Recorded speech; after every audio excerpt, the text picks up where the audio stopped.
Equation है वो मैं यहाँ पे लिखता हूँ। Electric field E is equal to K Q upon R square into R cap. Okay, ये क्या है?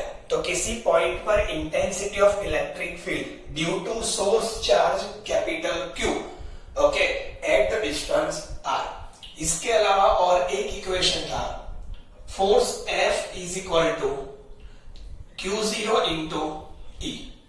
इस इक्वेशन को हम क्या लिख सकते हैं? Intensity electric field E is equal to F divide bye Q0। बोलो, क्लियर है? ओके, अब इसको थोड़ा डिटेल में याद करो। क्या था हमारे पास? तो हमारे पास एक टेस्ट चार्ज था, सॉरी एक सोर्स चार्ज था। This is the source charge. हम कौन से चार्ज को सोर्स चार्ज बोलते हैं? तो जिस चार्ज के कारण क्या होता है, इलेक्ट्रिक फील्ड डेवलप होता है। जिस चार्ज के कारण हम इलेक्ट्रिक फील्ड फाइंड करना चाहते हैं, जिस चार्ज के कारण इलेक्ट्रिक फील्ड प्रोड्यूस होता है, उसी चार्ज को हम सोर्स चार्ज बोलेंगे। ओके, अब हम इस सोर्स चार्ज के कारण अपने आसपास के एरिया में जहां भी इलेक्ट्रिक फील्ड है, वहां पर कोई एक पॉइंट पे हम इलेक्ट्रिक फील्ड की इंटेंसिटी फाइंड करना चाहते हैं। अगर सपोज यहां पर मैं पॉइंट ए है, मैं पॉइंट ए पर intensity of electric field due to source charge capital Q find करना चाहता हूं। क्लियर है? तो मैं क्या करूंगा, मैं बाहर से पॉइंट ए पर कोई एक चार्ज लेके आऊंगा, वो होगा टेस्ट चार्ज। क्यों? क्योंकि हम ए चार्ज क्यों लेके आए? हम ए चार्ज इसलिए लाए कि हम पॉइंट ए पर intensity of electric field find करना चाहते हैं। क्लियर है? तो जिसके कारण इलेक्ट्रिक फील्ड प्रोड्यूस होता है, वो हमारा सोर्स चार्ज। जिस पॉइंट पे हम इलेक्ट्रिक फील्ड फाइंड करना चाहते हैं, उस पॉइंट पे वो टेस्ट करने के लिए जो चार्ज लेके आते हैं, it is the test charge. Okay, दोनों चार्ज के बीच का distance, that is the R। तो R means distance between test charge and source charge. दूसरा, हम इसको ऐसा भी बोलते हैं, distance of a point where we want to find electric field, okay, from the source charge. फिर से, distance of the point where we want to find electric field from the source charge. हम source charge के कारण जिस point पे electric field find करना चाहते हैं, उसी पॉइंट का डिस्टेंस है। What is the R? Clear? Okay, clear. अब यहां पर जो पोजीशन वेक्टर होगा पॉइंट ए का, वो है vector R। This is the position vector. Okay, अब Q और Q0 के बीच में क्या होगा? फोर्स लगेगा। क्या लगेगा? फोर्स लगेगा।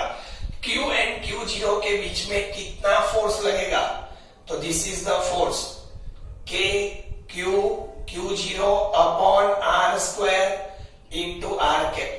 This is the force between source charge and test charge. Okay, अब फोर्स की डायरेक्शन कहां पे होगी? R की डायरेक्शन में। R cap means unit vector of R vector. Okay, this is the R cap direction. Okay, this is also the direction of F। Okay, तो force कहां पर है? R वेक्टर की डायरेक्शन के अंदर ही है। Okay, this is the force. Okay, अब जाके इतना हम पढ़ चुके थे, अब हम आगे बढ़ना चाहते हैं। जब हम इस फोर्स को Q0 से डिवाइड करेंगे, तो KQ upon R square into R caret रहेगा। That is also known as intensity of electric field. बोलो, क्लियर है?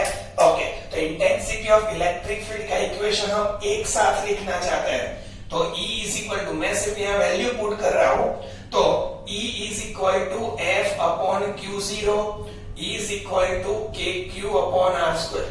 दूसरी बार, F is equal to KQ Q0 upon R square होता है।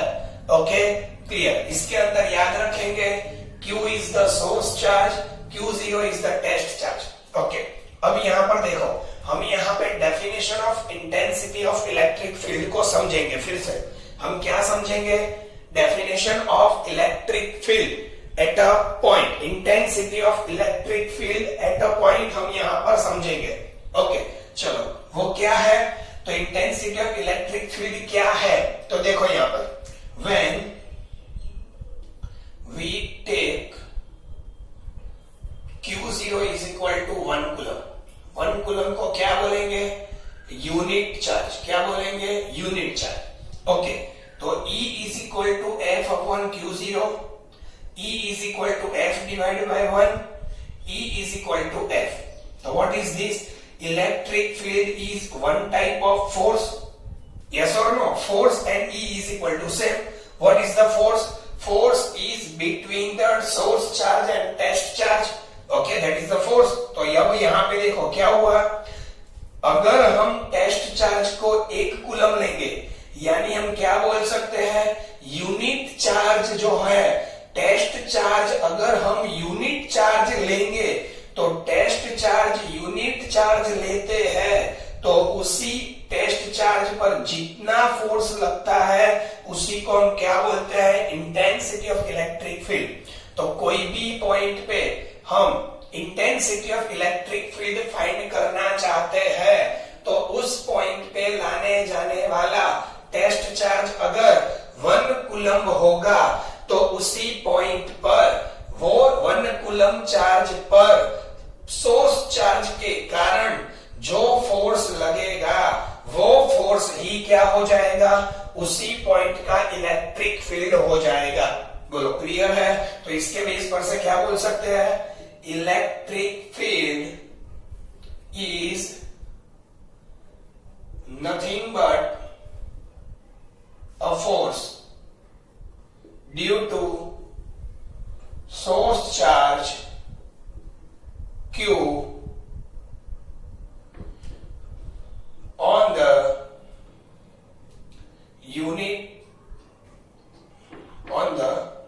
unit charge. बोलो, क्लियर? ओके, इलेक्ट्रिक फील्ड क्या है? और कुछ नहीं है, वो फोर्स ही है। किसके कारण? सोर्स चार्ज Q के कारण। कौन से चार्ज पर? यूनिट चार्ज पर। बोलो, क्लियर? तो पहला कॉन्सेप्ट क्या था? When we will take Q0 is equal to 1 coulomb, what's upon force between source charge and test charge is also known as the electric field. बोलो, क्लियर है? Okay, अब आगे। Q0 is very small. हम जो test charge लेने वाले हैं वो बहुत ही स्मॉल वैल्यू ऑफ अमाउंट लेंगे। Q0 is equal to 1 coulomb is very high value, very big value. Okay, ये तो हमने इंटेंसिटी ऑफ इलेक्ट्रिक फील्ड को समझने के लिए, उसकी डेफिनेशन बनाने के लिए हमने टेस्ट चार्ज को 1 कूलम कंसीडर किया है। बट यहाँ पे सेकंड पॉइंट देखिए, Q0 is very small. Okay, तो हम Q0 जो लेंगे वो बहुत ही स्मॉल लेंगे। तो क्यों ऐसा होगा? तो देखो यहाँ पे एग्जांपल समझा रहा हूं। This is the source charge. Okay, I am considering source charge Q is equal to suppose 2 coulomb, that is very high value. Okay, now I want to find the electric field at point A, which is far away at distance R. Okay, now I want to find electric field due to source charge Q on the point A. Now I will take test charge. Okay, मैं क्या करूंगा? वहां पे test charge लेके आऊंगा।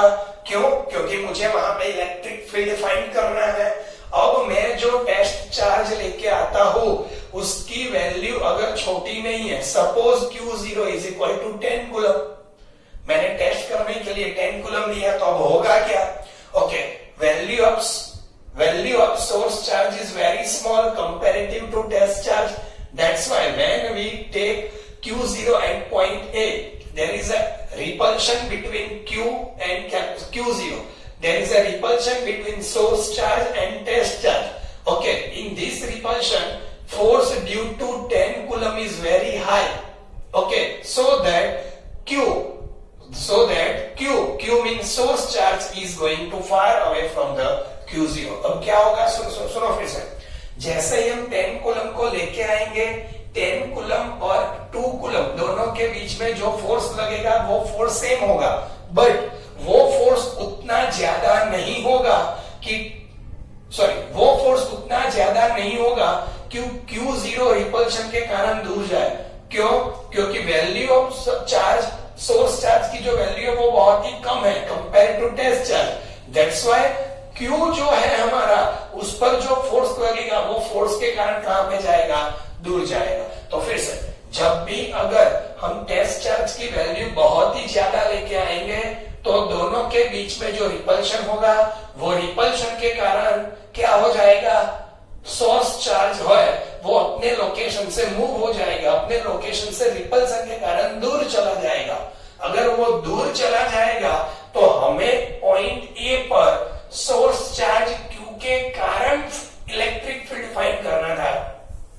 जैसे ये दूर चला जाएगा, दोनों के बीच का डिस्टेंस चेंज हो जाएगा, हम पॉइंट ए पर सोर्स चार्ज Q के कारण इलेक्ट्रिक फील्ड फाइंड नहीं कर सकते। That's why we will take test charge is very small, very small. Okay, sometime we will take Q0 tends to 0. Sometime हम Q0 को बहुत ही छोटी वैल्यू कंसीडर करता है, tends to 0. Tends to 0 यानी 0 नहीं है but near value to 0. Okay, so that's why what is the E? E is equal to F upon Q0. Now when we will take Q0 tends to 0, what's happen?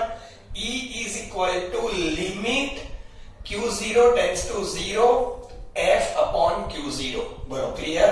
जब भी कोई value tends to 0 है तो वहां पे उसकी proper value consider करने के लिए हम लिमिट लेंगे। ओके, अब Q0 जैसी छोटी होगी, Q0 की वैल्यू जितनी कम होगी तो वो क्या होगा? देखो, अगर मैं 5 का मल्टीप्लीकेशन 1 के साथ करूंगा तो 5 का मल्टीप्लीकेशन 0.1 के साथ करूंगा तो 0.5, 5 मल्टीप्लाई 0.00, ओके 0001, तो आंसर आएगा 0.0005।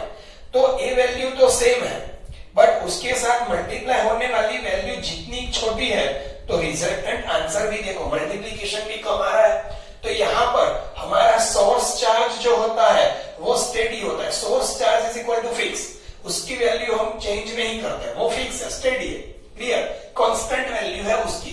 टेस्ट करने के लिए जो टेस्ट चार्ज लाते हैं वो टेस्ट चार्ज की वैल्यू देखो जैसे छोटी होती है, ये सपोज टेस्ट चार्ज है और ये सपोज सोर्स चार्ज है, क्लियर। तो टेस्ट चार्ज की वैल्यू जैसे कम होती जा रही है, मल्टीप्लीकेशन भी कम होता जा रहा है। तो यहाँ पे देखो source charge and test charge become very small, multiplication become also very small. That's why that multiplication is also known as force. That's why force between two charges is become too small. Clear है? दोनों के बीच में लगने वाला force क्या होता जाएगा? कम होता जाएगा। तो जैसे जैसे टेस्ट चार्ज स्मॉल करेंगे, बहुत ही ज्यादा स्मॉल वैल्यू लेंगे, दोनों के बीच में लगने वाला फोर्स भी बहुत ही कम हो जाएगा। ओके, अब जैसे ही मैं क्या करता हूं, Q0 को F से क्या करूंगा? डिवाइड करूंगा, तो हो क्या जाएगा? KQ upon R square, R caret. तो मैं क्या बोल सकता हूं? जैसे जैसे Q0 की वैल्यू स्मॉल होगी तो F अपॉन Q0 जो है वो बहुत ही कांस्टेंट वैल्यू हमें देगी। कैसे? F upon Q0 is equal to KQ upon R square. अब Q यानी सोर्स चार्ज, वो तो फिक्स है, R यानी डिस्टेंस, R यानी distance of a point where we want to find electric field is also constant. Okay, K constant, Q constant, R constant. तो what's happen? F upon Q ratio is constant. फिर से जैसे जैसे Q0 कम होता जाएगा force कम होता जाएगा, clear. दूसरा, फोर्स को Q0 से डिवाइड करेंगे तो F अपॉन Q0 जो रेशियो होगा वो रेशियो कांस्टेंट बनेगा। क्यों? क्योंकि F अपॉन Q0 जो वैल्यू है, जैसे जैसे Q कम होगा फोर्स भी कम होगा, बट उसका जो रेशियो है वो रेशियो देखो कैसा होगा? सेम हो जाएगा, यानी कि कांस्टेंट रहेगा, उसमें चेंज नहीं होगा। क्यों? क्योंकि उसके अंदर K, Q and R square, R, Q source charge, K, okay, तीनों पॉइंट्स हमारे कैसे है? कांस्टेंट है, वो चेंज नहीं होंगे। ओके, तो सेकंड पॉइंट क्या बोलता है? Q0 is very small. Q0 हमें बहुत ही छोटी वैल्यू कंसीडर करनी है। किसके कारण? इसी के कारण। क्यों? क्योंकि अगर सोर्स चार्ज अपनी जगह से मूव करेगा तो पूरी सिस्टम के अंदर हम इलेक्ट्रिक फील्ड फाइंड नहीं कर सकते। दूसरी एक इंपॉर्टेंट बात, कोई भी सोर्स चार्ज अपने पर कभी फोर्स अप्लाई नहीं करता। कोई भी सोर्स चार्ज अपना फोर्स अपने पर अप्लाई नहीं करेगा। कोई भी सोर्स चार्ज अपने चार्ज के कारण जो इलेक्ट्रिक फील्ड अपनी चारों ओर फैला हुआ है, जिसके अंदर कोई चार्ज आएगा तो उस पर वो फोर्स अप्लाई करेगा, बट वो अपने आप अपने पर कभी भी फोर्स नहीं अप्लाई करेगा, अपना इलेक्ट्रिक फील्ड अपने पर कभी अप्लाई नहीं करेगा। कौन? Source charge. कौन? Source charge. याद रखना। Okay, next, E is independent of Q0। तो देखो, आप इक्वेशन रखते हैं तो आपको इक्वेशन में ऐसा लगेगा E is equal to F upon Q0। Okay, इस इक्वेशन को देख के आप सोचेंगे E is inversely proportional to Q0. Okay, तो E and Q0 are dependent. E is dependent on Q0, but यहाँ पे क्या लिखा है? E is independent of Q0. तो ऐसा क्यों है? तो देखो, ऐसा क्यों है? तो फोर्स की value, force between source charge and test charge, this is here. Okay, अब देखो मैं दो कंडीशन दे रहा हूं। Okay, this is the main equation, this is the main equation. अब आप समझो, I will take Q0, new Q0 dash is equal to 2Q0। तो अगर यहां पे समझो Q0 is directly proportional to F, yes or no? Q0 is directly proportional to F, F is directly proportional to Q0। अगर यहां पे Q0 जो है उससे दुगना हो जाएगा, 2 टाइम्स हो जाएगा, तो फोर्स भी 2 टाइम्स हो जाएगा। Q0 5 टाइम्स हो जाएगा, फोर्स भी 5 टाइम्स हो जाएगा। Q0 अभी हमने जितना लिया है उससे 10 टाइम्स ज्यादा कंसीडर करेंगे तो फोर्स भी 10 टाइम्स ज्यादा हो जाएगा। क्यों? क्योंकि force and Q0 both are directly proportional, both are directly proportional. अगर गलती हुई हो तो माफ करना। Force and Q0 both are directly proportional, not inversely proportional. Okay, तो F is proportional to Q0, force is proportional to Q0. When there is a Q0 increase, force is also increase. Q0 decrease, force is also decrease. Okay, अब यहां पे देखो, what's about the ratio? तो हमारा ratio कैसा है? तो अगर हम Q0 को डिवाइड कर देंगे तो F अपॉन Q0, इक्वेशन तो वही था, हमने Q0 को ऊपर से यहां पे नीचे लाए। ओके, अगर अब हम देखो Q0 जो है उससे 5 टाइम्स करते हैं तो फोर्स कितना हो जाएगा? 5 टाइम्स हो जाएगा। तो उसके बाद अगर आप बोलते हो I will take now 5Q0, तो force is also become a 5F। Yes और नो? यस और नो? कैंसर। तो F upon Q0 become a KQ upon R square. तो F by Q0 always constant, always constant. बोलो, clear है? अगर आप Q0 को इंक्रीज करेंगे तो F भी इंक्रीज होगा। दैट्स वाई दोनों का जो रेशियो है वो रेशियो ऑलवेज कांस्टेंट रहेगा, और इसी रेशियो को तुम क्या बोलते हैं? इलेक्ट्रिक फील्ड बोलते हैं। तो हम ऐसे बोल सकते हैं electric field is does not depend on Q0, electric field is independent of Q0। एक नजर से देखे तो लगता है कि डिपेंडेंट है, बट डीप में जाके पढ़ेंगे तो वो पता चलेगा वो डिपेंडेंट नहीं है। क्यों?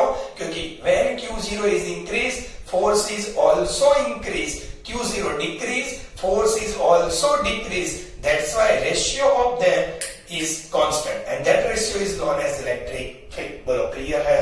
ओके, अब हम फिफ्थ कैरेक्टरिस्टिक्स पढ़ते हैं, electric field in the space. दूसरा समझो, इलेक्ट्रिक फील्ड कहां पे फैला हुआ है? इलेक्ट्रिक फील्ड कहां पर फैला हुआ है? Okay, this is the point charge. Okay, इस पॉइंट चार्ज के कारण जो भी इलेक्ट्रिक फील्ड है वो अपनी हर साइड, अपनी आजू बाजू हर जगह पे फैला हुआ है, आसपास में हर जगह, ऊपर भी है, नीचे, साइड में, आगे, पीछे, राइट, लेफ्ट, कॉर्नर पे, सभी जगह। यानी electric field spread in the space. Clear? दूसरा, इलेक्ट्रिक फील्ड का जो इक्वेशन है E is equal to KQ upon R square.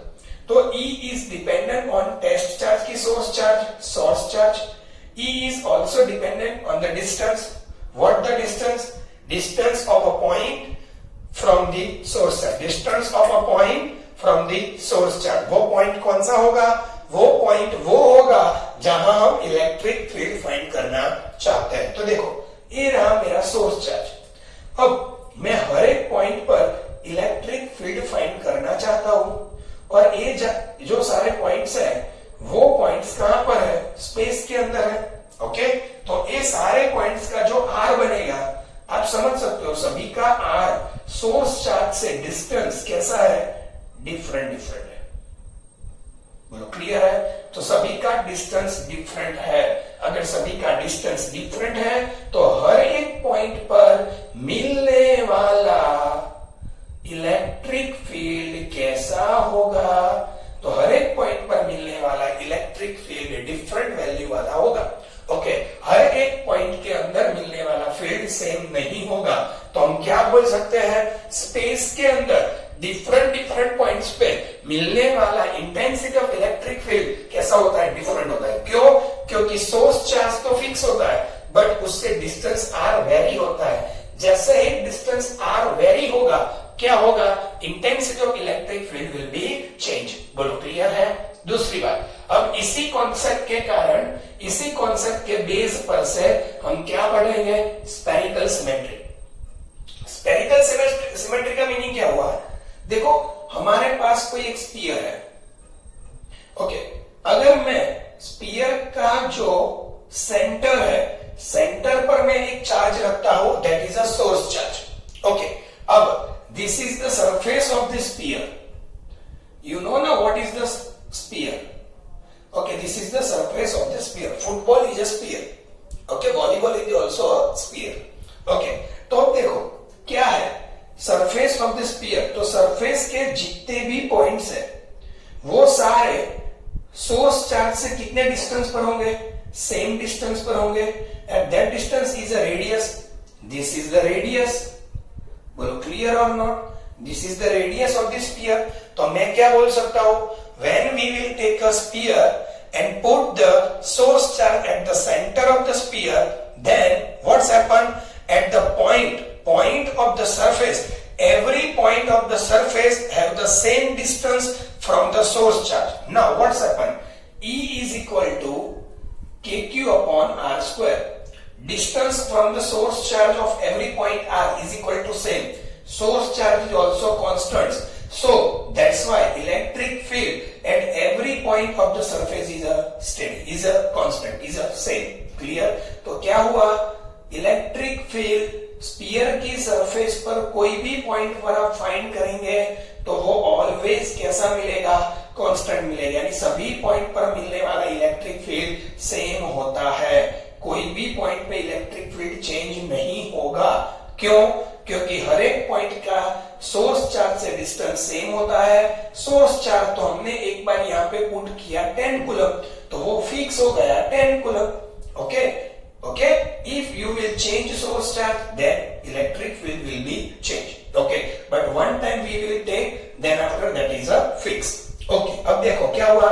Electric field sphere की सरफेस पर कांस्टेंट है, स्टेडी है, सेम है, फिक्स है। ओके, तो इसी को हम क्या बोलते हैं? Spherical symmetry. क्या बोलता है? Spherical symmetry. तो स्फेरिकल सिमेट्री का मीनिंग क्या हुआ? स्फीयर की सरफेस पर मिलने वाला इलेक्ट्रिक फील्ड किसके कारण? सेंटर में रखे हुए सोर्स चार्ज के कारण सेम होता है। That is the symmetry. Okay, that is the symmetry. यानी इलेक्ट्रिक फील्ड सरफेस पर सिमेट्रिकली फैला हुआ है, इसीलिए उसको बोलते हैं स्फेरिकल सिमेट्री। ओके, दूसरी बात, electric field due to positive and negative charge. बहुत ही इंपॉर्टेंट टॉपिक है। ओके, एग्जांपल सॉल्व करने के लिए ये टॉपिक की बहुत ही जरूरत पड़ेगी। ओके, इस टॉपिक पर से हमें क्या मिलेगा? तो इस टॉपिक पर से हमें डायरेक्शन ऑफ इलेक्ट्रिक फील्ड मिलेगी due to positive charge and due to negative charge. Okay, चलो अब हमारे पास सोर्स चार्ज के लिए क्या है? पॉजिटिव चार्ज है। अगर हमारे पास सोर्स चार्ज के लिए पॉजिटिव चार्ज है, अब हम यहां पर इलेक्ट्रिक फील्ड फाइंड करना चाहते हैं, तो इलेक्ट्रिक फील्ड के लिए जो टेस्ट चार्ज लेके आएंगे वो ऑलवेज पॉजिटिव होगा। अपने आप याद रखना, टेस्ट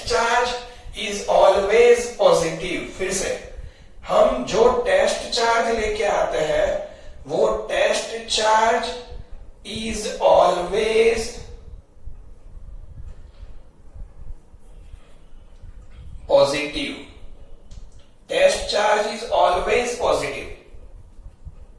ओके, यहां पे स्पेलिंग मिस्टेक है, ओके देख लेना। Okay, test charge is always positive, clear. Test charge is always positive, test charge is always taken a very small value, tends to zero. Okay, तो यहां पर जो टेस्ट चार्ज होगा वो पॉजिटिव ही होगा। हमारा सोर्स चार्ज पॉजिटिव है, test charge positive है, सोर्स चार्ज के कारण टेस्ट चार्ज पर जो फोर्स लगेगा वो रिपल्शन होगा। रिपल्शन के कारण टेस्ट चार्ज कहां जाएगा? सोर्स चार्ज से दूर जाएगा। ओके, तो this is the direction of the force due to source charge on the test charge. Okay, अब यहां पे देखो हमारे पास इक्वेशन है F is equal to Q0E. This is also that is equation. Direction of F and direction of E both are in same direction. Okay, clear? E जिस direction के अंदर है F उसी डायरेक्शन के अंदर है। तो इसका मीनिंग क्या हुआ? F की डायरेक्शन कौन सी डायरेक्शन के अंदर है? E की डायरेक्शन के अंदर। E की डायरेक्शन कौन सी डायरेक्शन के अंदर है? F की डायरेक्शन के अंदर। कब? Q0 is positive. याद रखना, when we will take Q0 is positive, what's happen? Force direction and electric field direction both are in same direction. Both are in same direction. फिर से, when we will take Q0 is positive, direction of force and direction of electric field both are in same direction. Okay? यहां पर force है तो इसी direction के अंदर electric field होगा। तो पॉजिटिव चार्ज के कारण प्रोड्यूस होने वाला इलेक्ट्रिक फील्ड कौन सी डायरेक्शन के अंदर है? ये रही आउटवर्ड डायरेक्शन। बोलो क्लियर? तो वो अपने अंदर से इलेक्ट्रिक फील्ड को बाहर की ओर ले जाएगा। तो this is the outward direction, outward from the source charge. Okay, इस तरीके से सोर्स चार्ज के अंदर से निकलने वाला इलेक्ट्रिक फील्ड जो है वो इसी डायरेक्शन में होगा व्हेन पॉजिटिव चार्ज होगा तब। तो पॉजिटिव चार्ज के कारण प्रोड्यूस होने वाला इलेक्ट्रिक फील्ड कहां पर होगा? तो कोई भी पॉइंट पर इलेक्ट्रिक फील्ड अपने अंदर से बाहर की ओर जाती हुई डायरेक्शन के अंदर होगा। इसको बोलते हैं रेडियली आउटवर्ड। क्या बोलते हैं? Radially outward direction. Okay, next ये रहा माइनस। अगर मैं यहां पे कोई पॉइंट चार्ज ले रहा हूं, वो हमारा टेस्ट चार्ज है। Test charge always we will take positive, this is the positive, this is the negative. There is a repulsion और अट्रैक्शन। अट्रैक्शन के कारण क्या होगा? टेस्ट चार्ज अट्रैक्ट होगा यानी वो माइनस की ओर मूव करेगा, फोर्स उसका माइनस की ओर होगा। अगर वो फोर्स माइनस की अंदर जाती हुई डायरेक्शन में है तो इसी डायरेक्शन के अंदर नेगेटिव सोर्स चार्ज के कारण लगने वाला इलेक्ट्रिक फील्ड होगा। तो direction of electric field and direction of force both are in same direction when we will take Q0 is the positive. जिस पॉइंट पर हम इलेक्ट्रिक फील्ड फाइंड कर रहे हैं वो पॉइंट पर रखा हुआ चार्ज पॉजिटिव होगा, तभी force and electric field both are in same direction. बोलो क्लियर? ओके, तो यहां पर इलेक्ट्रिक फील्ड कौन सी डायरेक्शन में गया? आउटवर्ड और inward? This is the inward. बोलो क्लियर है? ओके, तो electric field due to negative charge what's happen? Inward. इसको बोलते हैं रेडियली इनवर्ड। ओके, तो नेगेटिव चार्ज के कारण उसके आसपास कोई भी पॉइंट पर लगने वाला इलेक्ट्रिक फील्ड रेडियली इनवर्ड होगा, यहां पे रेडियली आउटवर्ड। सिंपल लैंग्वेज में बोल सकते हैं पॉजिटिव से दूर जाएगा इलेक्ट्रिक फील्ड, नेगेटिव से नेगेटिव की और अंदर जाएगा इलेक्ट्रिक फील्ड। कहां पर? कोई भी पॉइंट पर। बोलो क्लियर है? क्लियर? तो ये बेसिक्स पॉइंट्स थे इलेक्ट्रिक फील्ड के बारे में, हमें पता होना चाहिए। बोलो क्लियर? ओके।